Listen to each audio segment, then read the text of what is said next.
Yan guys, sideline muna tayo dito kay QRG, no? Extra muna tayo, helper mechanic. So backlash tayo ngayon ng aircon. Ito yung makina niya. Ayan. Yan yung kanyang makina. So tanggal tayo dito ng evaporator. So backlash natin yung ulo, ano? Yan dito sa harap kasi may bolt na nakatago rito. Kaya kailangan natin tanggalin yung harapan. Ayan, oh. Sideline muna tayo dito kay QRG. Ito yung ulo niya guys, hindi naaangat.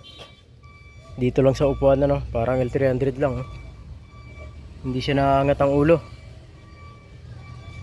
Ito yung compressor, nilabas na namin, papalitan ng langis.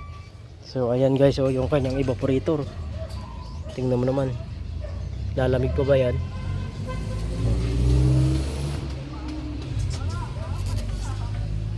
Labo na lumamig yan.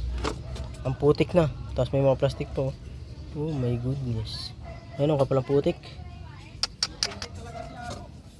Bila. Yung kanyang condenser, tinanggal na rin namin, lilinisan na. Tapos itong kanyang expansion valve, malangis na yung loob. So hindi na rin talaga to lalamig, ano. So nagsabay-sabay na dahil dito tsaka dito.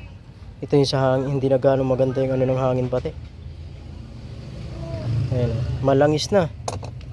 Tapos yung kanyang filter dryer, papalitan na rin yan. Ayan. So bibilhan na to ng mga pyesa, ano, para ma-flashing na. So flashing na raw to, sabi ni Kerchi. Kaya pinabaklas na sa amin. Ayan, nabaklas na namin lahat, no. Pyesa na lang kulang. So ayan guys, hindi lahat ng truck naangat yung ulo, ano. Ang laki ng ulo niya, no. Pero hindi naman naangat.